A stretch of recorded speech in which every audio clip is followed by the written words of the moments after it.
I understand that I've been invited to present this masterclass more from my teaching and speaking role than from my role as seminary president, which I find exceptionally refreshing because I've become accustomed to being asked to consult on, things like strategic planning and visioning and adaptive leadership and the future of the church and theological education, all of which is very interesting. But being asked to do something related to my theological work is always special and very fun. So thank you for that.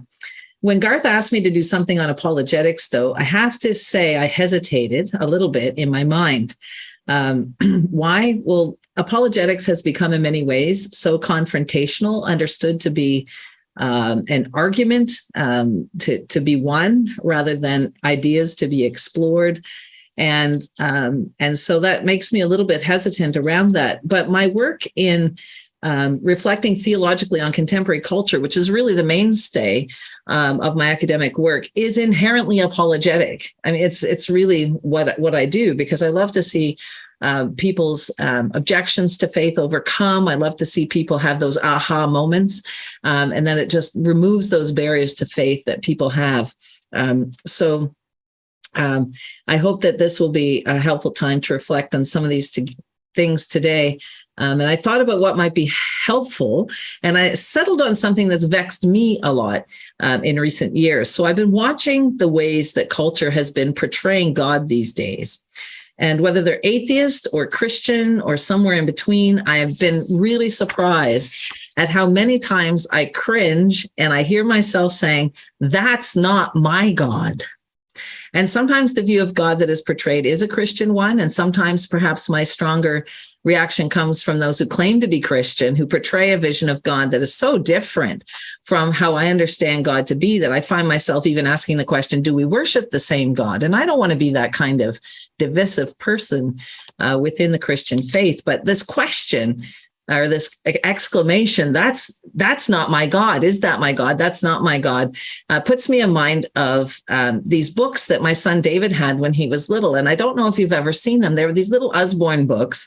And there's like, "That's not my tractor. Its wheels are too rubbery." And, "That's not my reindeer. Its hooves are too sharp," or, whatever it is. I don't know if you've seen these books, but there's a whole series of them. And I thought I would like to use that simple format to explore these ideas, and by saying, "That's not my God." And so in this masterclass, while following that simple format, I intend to do two things. One, I will identify what I think are some of the most widespread and corrupt presentations of God in Western contemporary culture, both outside of Christianity, and they have impact also many times within Christianity. And I'll explore in particular conceptions of the Christian understanding of God. I'm not comparing views of God from other religions, because that would be a very interesting topic, but is a very different topic from the one I'm going to tackle. Instead, I'm exploring ways that the Christian God is understood and portrayed in a context where it is still the dominant, if waning, religion, as Christianity is in Western culture. Secondly, I will briefly critique each of these views from a biblical theological perspective. And in the end, I hope that this session will raise some questions for you. We'll answer some others, will lead you to a deeper exploration. I hope it names some things that you think about and that you feel already. I hope it deepens your own explorations on this topic. And maybe you could even get a sermon or two out of it, maybe even a sermon series, because I know that what really matters to pastors is finding ways to share your learning with congregations. And so let's begin with "That's not my God." So the first one I'm going to tackle is "That's not my God. He's too sweet." This is the idea of the cosmic Candyman. You know this one. It's the vending machine in the sky where you put your coin in and get your blessing out. It's the Santa Claus in heaven. Give him your wish list. Don't be naughty, and you'll get what you want out of God. And this view of God has become really dominant in consumer culture. It's come to condition the way that we encounter the entire world. In a consumer culture, remember, we don't not only consume products, but we consume ideas, we consume relationships, we consume family, church, God. And as we moved through the period, say, of the Middle Ages, a time when God was largely worshiped as mystery, as grand, big, unquestionable, the author of reality, the holder of our very lives, modernity gave way to an increasing sense of our own capabilities. Human beings could harness nature, build societies, conquer the world. And as we took on more responsibility for our own lives, God was really pushed to the role of provider. That is, the provider of things we couldn't provide for ourselves. Of course, in previous times, there was little that humans could provide for themselves, so they needed God in every way. That was not really a question. But the need became less and less until God became simply the provider of the few things left that we couldn't do for ourselves. And these tended to be, let's face it, the really big things like tsunamis and cancer. And when we prayed to God to save our sister or our father, and he did not, when we expected him to hold back the waves of the storm and the destruction it would cause, and he did not, we were left with a choice. Develop a new apologetic focused on theodicy, that is to explain the inaction of God in the face of suffering, or to give it all up. So apologetics turn to theodicy. But the problem is that theodicy will always be a problem in a culture where we are the consumers, the ones who decide, those who create our own world around us. Faith in God ultimately requires submission. And contemporary culture is about making the world around me submit to me and to my desires. That's the buffered existence that Charles Taylor talks about. If you want to know more, it's reading the world from the inside out. In the words of Charles Taylor, in his book, Secular Age, he suggests that we not only rebel against God because we can figure things out for ourselves, or at least we think we can, but because we also have a heightened sense of free agency. We experience ourselves as free and able to judge whether the claims of God and experience of him is real and true. And the failure of theodicy leaves us reeling when there's no acceptable response to the age-old ideas that God is either unable to stop suffering and is powerless, or is able to stop it and does not. And how is he a loving God? And Taylor describes it as a relief of revolt when we give up faith in that situation. It reminds me of something that the atheist Daniel Dennett wrote to Christians who were doubting. He said, let go, you'll hardly notice the drop. They both highlight the relief in letting go. And I think that's something that maybe a lot of people have been feeling and walking away from church during the pandemic. It may not be the faith per se that they've left, although it may lean in that direction, but it's the inadequacy of the church's response to real questions of theodicy. And interestingly, Taylor notes that the more childish one's faith, the easier the flip over. Isn't that interesting? He says it's the same for those who leave the faith for scientific reasons. The more childish your faith, the easier the flip over. So I would say there's a real need for the church to provide more rigorous teaching on the nature of God and our relationship with God, our understanding of who we are in respect to the nature of God and God's presence, so that we're not simply thinking about God as our cosmic Candyman, we can abandon when we don't like the kind of chocolate that's on offer. We can find relief in walking away, but we're also left with an utter flatness when we find ourselves without transcendence, and this is all we have. Now, I don't think the people who have walked away and finding it relief even necessarily walked away from faith, perhaps so much as what they see as corrupt versions of the church, but that's for another day. We're not the first people to struggle with this either. The Israelites had to learn that they couldn't just turn up for worship, say a few prayers, and God would give them blessing on blessing. And the prophets had to learn that if God is truly God, then God is worthy of deep, whole life worship, not simply a coin at the corner shop in exchange for whatever it is that we want. And that whole life worship transcends our circumstances, even, and maybe especially even when they hurt. And that's why the prophets told them, rend your hearts and not your garments. It's an inward thing. I despise your worship and your burnt offerings because you're not doing it out of good motives. You're exploiting your fellow human beings over here and claiming to worship me over there. God is most pleased when we give God what God wants, and not when we ask for what we want without any measure of cost for ourselves, without sacrificing to look after each other. So the cosmic Candyman isn't my God. He's too sweet. Now that's not my God because he's too silly. This image is a pictorial expression of the God posited by famous atheist Richard Dawkins. And he suggests that believing in God is like believing in, anybody know? The flying spaghetti monster. I'm sure you've heard of him.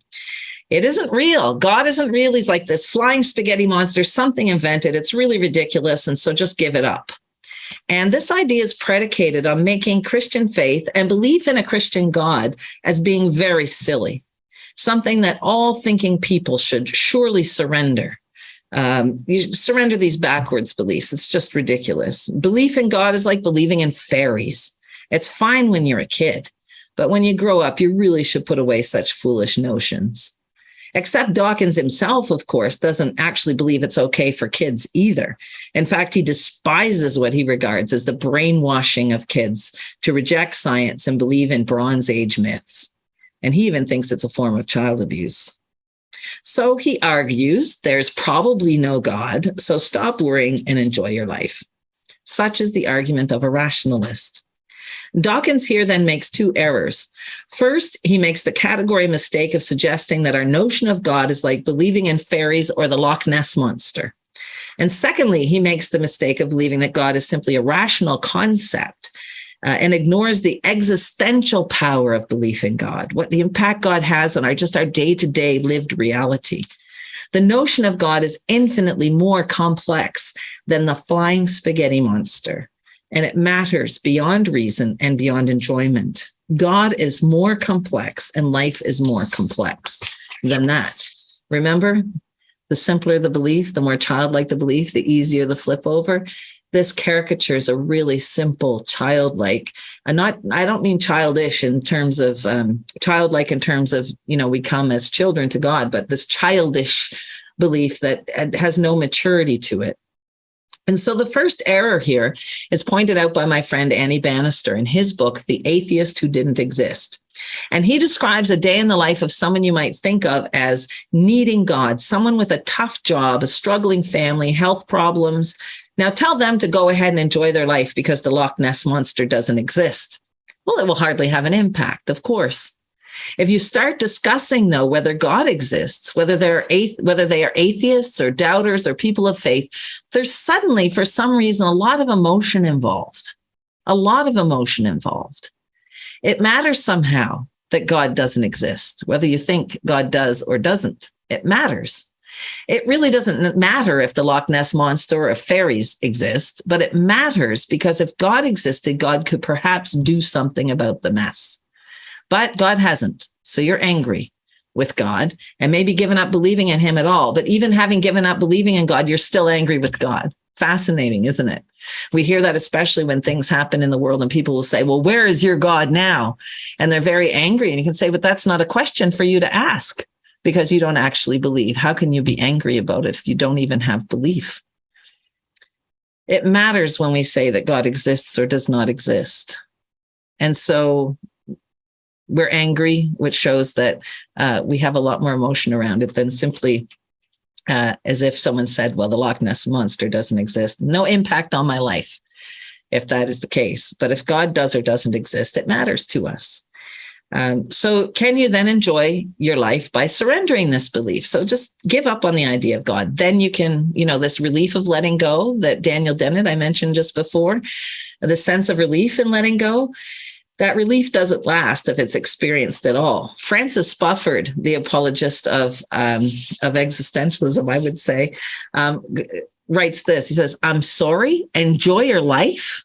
Enjoy your life. I'm not making some kind of neo-Puritan objection to enjoyment, he writes. Enjoyment is lovely. Enjoyment is great. The more enjoyment, the better. But enjoyment is one emotion. The only things in the world that are designed to elicit enjoyment and only enjoyment are products, and your life is not a product. To say that life is to be enjoyed, just enjoyed, is like saying that mountains should only have summits, that all colors should be purple, or that all plays should be by Shakespeare. This really is a bizarre category error.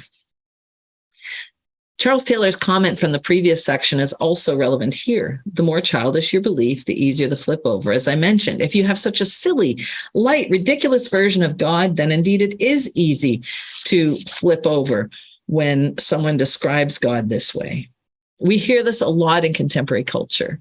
I've even heard it quite vehemently, regularly in close by amongst intellectuals and media people that I follow on Twitter. Out of Halifax, even, so that we're not talking about necessarily people who are far away from, the godly area of the Maritimes in Canada. This is a strand that you hear all the time. People that I respect referring to people who believe in God as believers in the flying spaghetti monster, literally using that term. And it does not do justice to the category that is God, nor does it do justice to the category of our lives that is spiritual. So no representative, even David, my son, is 13, when he said, well, Mom, that is just ridiculous. So even he understands and can respond to this one. He says, there's no historical witness to the flying spaghetti monster. Good one, son. And there are no texts that refer to historical belief in the spaghetti monster. There's no representative of the spaghetti monster who we've ever claimed to have appeared in history. And no one actually believes the flying spaghetti monster is real. If people find it so easy to give up faith when their God is made fun of in such a way, it's worth considering whether we have really thought through our belief. And how we respond to such conceptions of God is important. Just because you haven't experienced the consoling presence of the Spirit of God or experienced the depth of textual evidence for Jesus or respect, let's face it, the majority of the people in the world today who do believe in God, it doesn't mean you can dismiss Christianity and Christian belief or the God of Christianity with a wave of your hand. Even non-Christian historians believe the man Jesus existed. This is no silly flying spaghetti monster. So, who do you say that he is? When Peter saw the miracles of Jesus, he was convinced of his own sin and unworthiness. He encountered something profound and real. It was hardly silliness. It could hardly be reduced to the feeling of enjoyment. It was something he gave his whole life to follow. And I don't see anyone giving their whole life to follow the flying spaghetti monster. So can we not let people get away so easily with making these category mistakes? And let's work hard to shore up the beliefs of our people because they're bombarded with this day and night, that belief in God is silly and ridiculous. And if they would just grow up and leave behind them these childish things, they would be far better off. That's not my God. He's too small. I'm not talking here about J.B. Phillips' ideas of your God is too small, but this idea follows on from the previous. So I won't spend quite so much time here, but this is one that we hear often.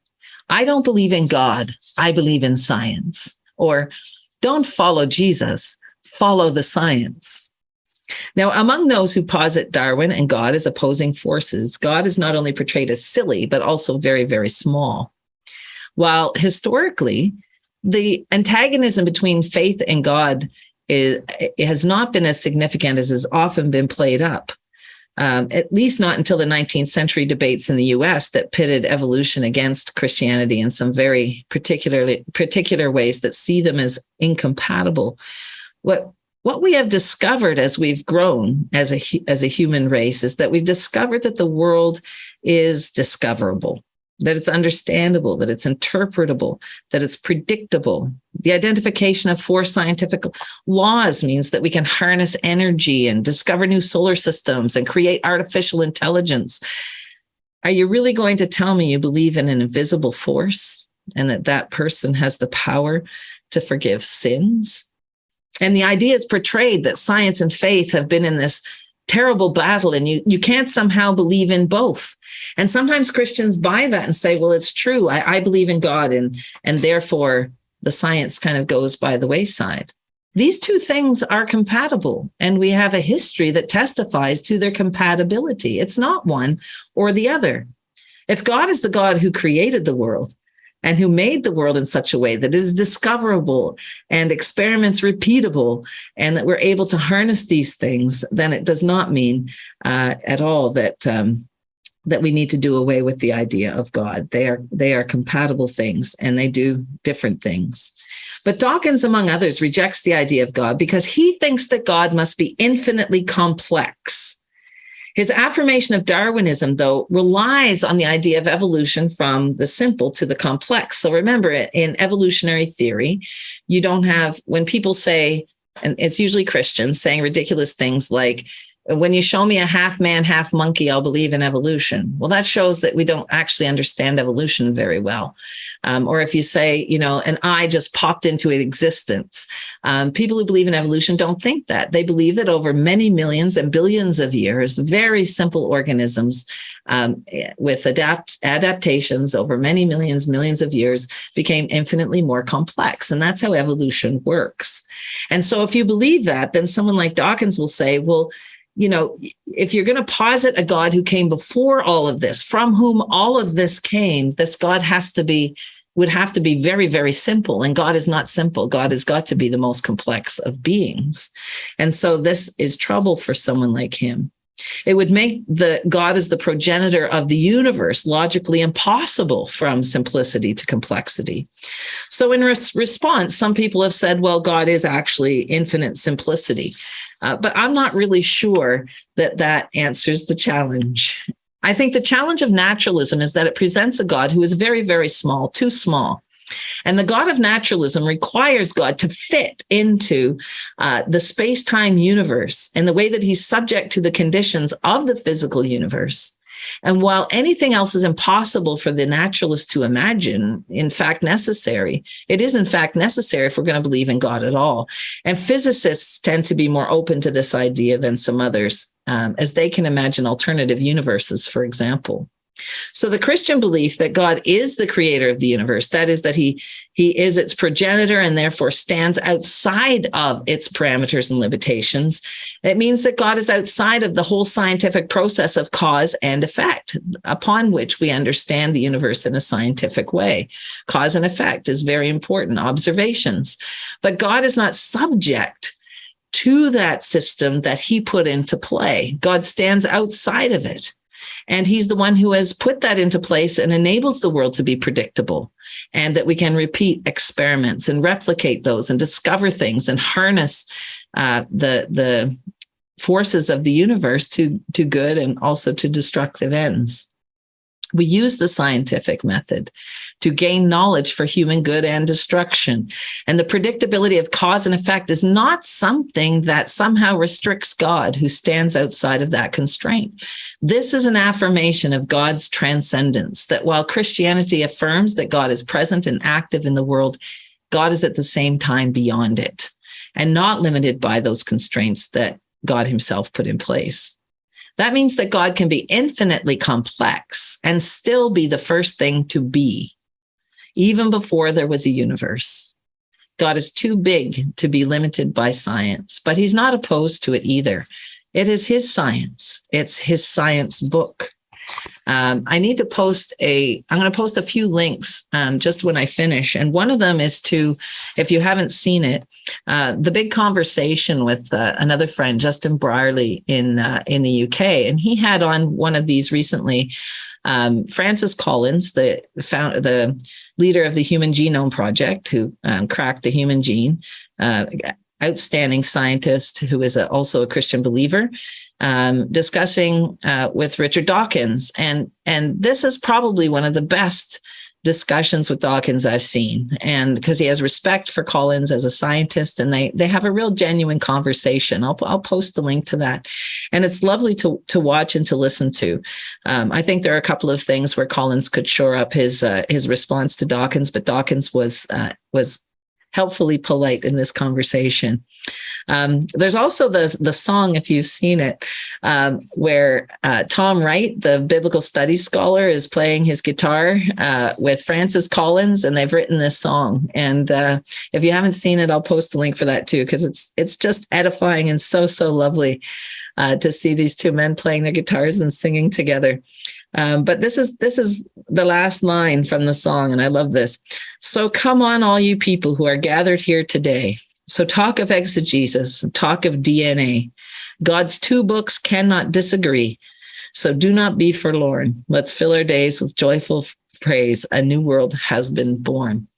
And I love that because you've got a biblical studies scholar who sees the world through the lens of exegesis of scripture. And you've got Francis Collins, who sees God's fingerprints all over human DNA and just sees this as a wonderful, wonderful way we can discover just God's presence in science. And so I love that. Talk of exegesis, talk of DNA. God's two books cannot disagree. And so science and faith are not at odds in the way that they're often portrayed. God is not that small. And yet, if he's put his fingerprints on the creation that we might seek after him, he's too big for us to find him. Can you imagine that, being too big to find? If I play hide and seek, I'm easy to find because I'm big, but he's so big, he's hard to find. And so he has to show himself. And I think of the final stanza of the Robert Frost poem, Revelation. But so withal from babes that play it, hide and seek to God afar. So all who hide too well away must speak and tell us where they are. So the idea that God exists is unimaginable to Dawkins, but he can't get to a revelation of the person Jesus. You need a big God for that. And I've had conversations with scientists over the last few years in different situations. I've not sought them out, but I've landed in them. And there are just so many opportunities we have to talk about the bigness of God with intelligence in a way that connects with people who are thinking scientific people. And we sometimes let go of that challenge. We're reluctant to take up the challenge. Maybe we feel we don't have enough learning and so on, but the obligation on us is to be able to do that. I had a conversation with a scientist who lives just down the street from me, and he wanted to talk because he said, my friends in China are praying for me and they're all Baptists. And I said, well, you just better give it up now because, basically, and he laughed at me, but he said, I can understand the idea of God, but he said, the resurrection of Jesus is where I get stuck because people don't come back to life. I mean, it's been a stumbling block since, the beginning. And I said, well, tell me how you understand the universe. And he talked about, the cycle of death and life and death, and life and death is repeated and things don't come back to life. And I said, but you just told me there's a cycle of life and death. And he said, well, that's right. And I said, well, why should it end with death and not life? And he paused and he said, I'm going to have to think about that. Now, I don't believe that he was necessarily converted in that moment, but we need to be able to have those kinds of conversations and to be ready for that. Had another conversation with a nationally leading physicist that was all very accidental, orchestrated by God, I suppose. But as a physicist, he could understand the idea of a deist God, who put the four laws of nature in place and then kind of stood off and let it roll. But again, had trouble coming to terms with the idea of Jesus and miracles and that sort of thing. And I asked him, I said, if you were that God who put those four laws in place and you wanted to enter into those laws and that creation, how would you show who you are? Wouldn't you be the one who could suspend those laws and the only one who could suspend those laws? And again, I don't believe he was converted in that moment anyway, but we need to be able to have those conversations rather than just say, oh, forget all of that and just surrender and give your life to Jesus. I mean, there's a day for that, I suppose. And we seek the Spirit's guidance when we're sharing with people, but we have to understand and not be so quick to just dismiss complexity with simplicity, even though God is, of course, ultimately very simple, but also very complex, but he is not small. And so when someone says that God has to be subject to the evolutionary cause and effect, I want to say that God is too small for me. Now, this one, we've encountered this God, haven't we? This God is far too small. I turn to several portrayals now of the Christian God that tend to emerge from within Christianity itself. And there are those portrayals of God that when you read them, you cringe and you think, oh dear, do we really worship the same God? And these portrayals of God need to be addressed, I think, because they're inaccurate and they can easily harm the gospel. And not wanting to divide the God we worship, I need instead, I think, to clarify why I think that the portrayal of God they posit is inaccurate from a biblical perspective. And so much of the God portrayed by Christians these days seems to be very angry. God is mad as heck at everybody. He's just sitting there on a cloud, mad, and he's mad at things we expect him to be mad at, like sin. But he's way more angry about your sin than mine, way more angry about personal sins than social sins, way more angry about your social sins than my social sins. And basically, he's so angry that I'm angry too. And on the extreme end of this is the God who is portrayed as hating people and not only their sins. And you can think of particular placards when people are protesting that talk about the kind of hate that they have for people. Though this has long been latent in subcultures in the West, it's increasing in its spread and its ferocity in social media. And even the mainstream media picks it up and wonders why Christians are so angry, as to be the driving force behind protests in Ottawa, for example. Whether they were or not is almost irrelevant. The idea is that it's portrayed that way. And so God is mad about vaccines, about politics, but not so much about climate change or racism or greed or gossip or corrupt church leadership. Angry God is everywhere online, on social media threads and in theological reflections. And I think the scriptures are clear that God has had angry moments, for sure. He's angry about sin because he desires more and better for people. His holiness is outraged when we live just like everyone else. But most of the instances scripturally of God's anger are in the Old Testament and really reserved for his own people who have ignored their social obligations, exploiting the poor, cheating the measures in the market, bringing their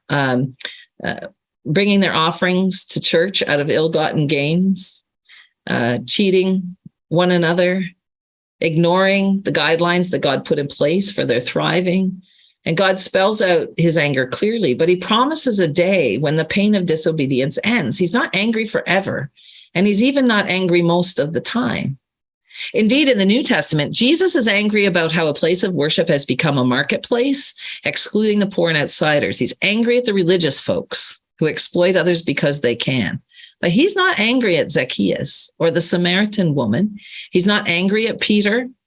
And he's not even angry at the young man who outright rejected him. In fact, we're told he looked at the young man and loved him. I find that one of the most moving passages in Scripture. This means we have to ask, what tone are we portraying when we speak of God? Is he really calling everyone to himself? Does he really long that all should come to him? Is he winsome? Remember, people wanted to follow Jesus, and they wouldn't have done that if he was just angry all the time. So we can address sin without portraying God as infinitely angry or angry by default.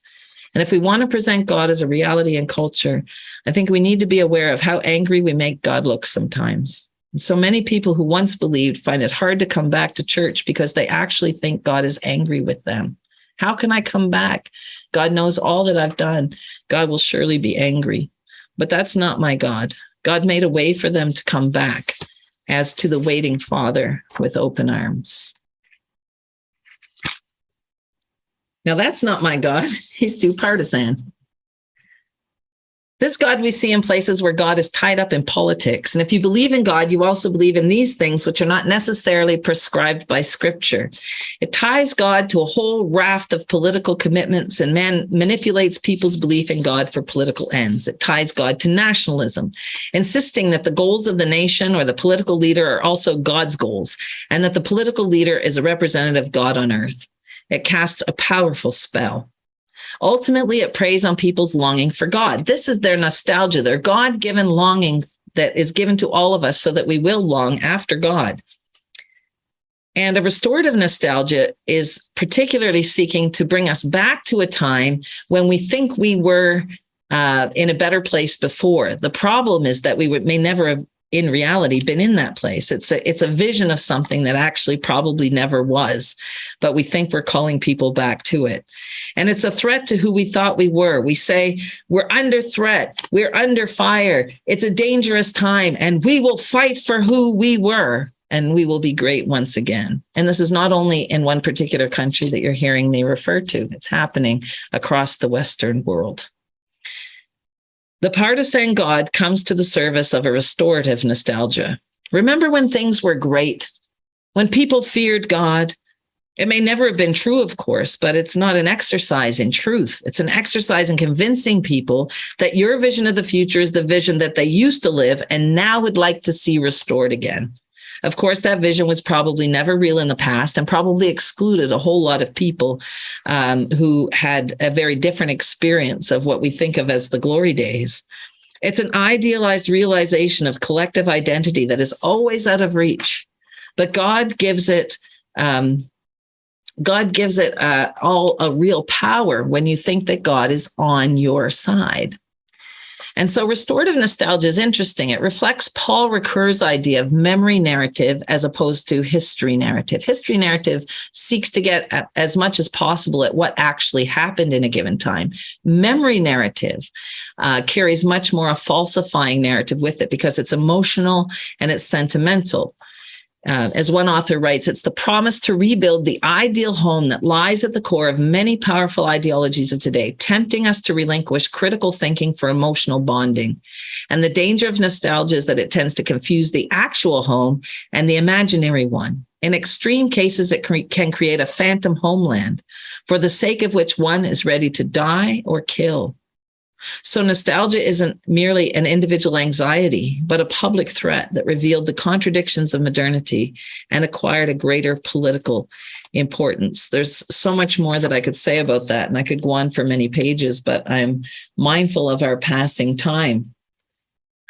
But we need to understand the ways that this nostalgia makes people vulnerable to conspiracy theories, anchors, ideas of God to ideas of state and political agendas, is not interested usually in matters of justice, quite the opposite. It's interested in power for a particular group of people. It inhibits political actions and other social options through technological control, though it's very political. Narratives are created and shared online in order to recruit nostalgic people into collective accounts as to why we feel so lost at home. And the algorithms are designed to control the way that we think and the way that we respond and the way that we understand. Anne Applebaum sees restorative nostalgia at work in Eastern Europe, Great Britain, and America. And once again, that memory narrative supplants history narrative. She writes, "The nation is no longer great because someone has attacked us, undermined us, sapped our strength. Someone has perverted the course of history and reduced the nation to a shadow of its former self. The essential identity that we once had has been taken away and replaced with something cheap and artificial. Eventually, those who seek power in the back of restorative nostalgia will begin to cultivate these conspiracy theories or alternative histories or alternative fibs, whether or not they have any basis in fact." There was a particular speech that happened, I think it was last week or the week before in Ohio. Google it. All of those things that Applebaum describes there are present, right down to the identification of a shared enemy that we'll talk about in a few moments. It's unbelievable to see it unfolding right around us in real time. It shouldn't surprise us then that there's been a revival of interest in the Nazi political theologian Carl Schmitt, who argued that we not only build a common identity, we not only build a common identity by identifying a common enemy, but we do that and we know who we are by knowing what we hate together. Now imagine that, building an identity based on what you hate together. These are the times we live in, folks. And so as Christians, the temptation, of course, is to say, what does God hate? That's how we build our identity on what God hates is what we hate, because clearly God is on our side and this is how we behave with God. And so, God will identify what we hate. And that's what God hates. And then we catch God up in all of our partisan political divisions. Again, there's just so much I could talk about this, and it would take forever to do it. So I'm going to move on a little bit. But I do want to say that one thing we can do in the church in terms of our teaching is to challenge our people and educate them on the destructive force of algorithms on the computer. They truly are destructive. And if we have simply a childish faith that is easy to flip anyway, and we put ourselves out there online, we will soon find ourselves bombarded with those sites and opinions that confirm our bias already. And so we think that what we're getting at is truth, but it's actually a view of the world that is intentionally manipulative, attempting to, again, identify the common enemy, assert that God is on the side of whatever side it is you're on, and that the enemy is the person who is against us, who believes differently from us. Whether they call themselves Christians or not matters not. And we need to educate people that that's how things work. And people are surprised sometimes. When I heard somebody the other day say, "Oh, I was really surprised that, did you know that I was talking with someone about getting a new Hyundai, let's say, and my phone was advertising Hyundais to me." Well, come on, folks. This has been happening for years and years, and it's far more insidious than that now.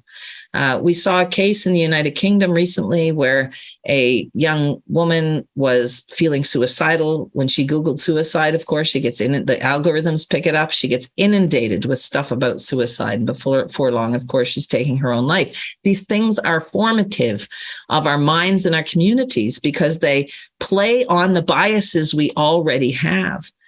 And so I think as the church, if we really want to not find ourselves fragmented into partisan groups, as we've been starting to see in recent days, we have a job to do to educate people about how the internet works, how those algorithms play out, and the profound influence they have on the way we think about ourselves, our identity, our faith, and our God.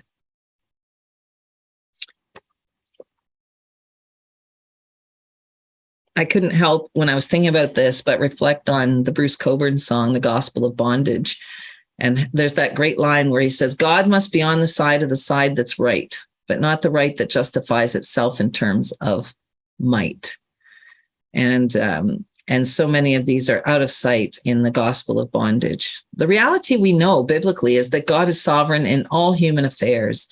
And biblically, if God has any partisanship at all, it's towards the marginalized and excluded. That's clear throughout Scripture. The poor, the stranger, the outcast. And God selected Israel as his own people. But even then, it was so that they would be a light to the nations.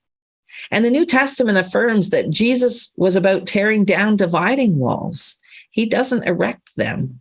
So in the church, believers belong together. We confess one Lord, Jesus Christ, who is over all, through all, and in us all. No political party or partisan interest owns God. That is not my God. We got to rush along here, don't we? Are we having fun? I hope so. I'm having fun. Anyway, I'll try to get through these last couple of ones reasonably quickly so we have time for Q&R. So that's not my God. He looks too much like me. This, again, follows on the same kinds of ideas that we can take further. This happens on an individual basis, that we tend to think that God is sort of a projection of my highest ideals and values. That's kind of natural in a way that we think that until we actually encounter the God of Scripture who defines himself to us. But we tend to do that. God tends to look like us. And this is far more dangerous when we're doing this collectively and say that God looks like us as a group, whether it's a particular group of wealth or a particular educated group or a particular skin color, that God looks like us. And again, that can make our God, again, far too small when God simply looks like us rather than challenging us to embrace a much wider world. And we have to remember that internet, again, is not a neutral space. It's a place where we're told God looks exactly like us. It's not a neutral space. And in that space, we're not sold products. We are the product. Remember, we're the product in that space. And so we're challenged to remember how long and high and wide and deep is the love of God, and that he always has included those that we thought God should not. And so that's not my God, because If he looks too much like me, I probably need to meet some other people and be challenged in that one. But let's move along. That's not my God. He's too safe. This is our buddy God. He's our friend. And yes, actually, the scriptures say that he's a friend closer than a brother. And this is sometimes the opposite of the angry God. But this God doesn't ask us to follow him. He just comes along with us in whatever we're doing and affirms that rather than the other way around. This God can't be reduced to the one who simply does our bidding, because this God is too safe. Buddy God doesn't take risks. Buddy God repeats what we already know. This God doesn't open us to the wild things of the Spirit. And while the friendship of Jesus is real, we can be persuaded that his job is to keep us calm, almost like our therapist. And again, to be sure, God can have that comforting effect sometimes, but Jesus calls us to the edge. And all these things we've been talking about today, these aren't safe things. These are at the heart of what it means to be alive and real and active in the world as it is today, not just shying away and hanging out on the edges as if we need to be scared all the time. We don't need to be those people, but we're called to have a voice and a presence. And so he's not a safe God. And I'm sure we all know the famous quote from Lewis's Lion, Witch, and the Wardrobe, where Lucy asks if Aslan the lion is safe. Oh, no, dearie, he's not safe, but he's good. He is good. So we may have come to think that life should be good and safe. And we preached that message. Let's be honest. I've heard it preached. I probably preached it in my younger days. Come to Jesus, things will be well. He's not safe. You can come to Jesus and life can still be a mess, but you won't be alone. There's the secret. So this brings us full circle, really, with our very first slide. We're used to asking God almost accusingly in culture today, where were you? Where were you? And there's no answer for all of this other than to turn the question around. Where were you, God? And when we come to Job chapters 38 and 39, what do we read? We read God saying to Job, you have all, everyone's asking these questions. Your comforters and all of this are saying things about me that just aren't true. That's not the God I am. But he doesn't give them the answer that they're looking for. Instead, he turns the question on its head. So when we're tempted to say, where are you, God? God turns it back and says, well, where were you? Where were you when I put the universe into its place? Where were you when I set the parameters of the ocean? Where were you in you weren't there. And God is saying then that you can't, in the way that we have come to in our culture, put God on trial. It has to be the other way around. It can't be, where were you, God? That's a legitimate question. I mean, pastorally, yes, people will ask that question. It's fair. But ultimately, God is beyond that questioning. He's bigger. He's more mysterious, inscrutable, loving, dangerous, so much more than all that we could ask or imagine is our God. And yet that God has a face. And that's why we need Jesus at the end of the day. And when God shows God's face,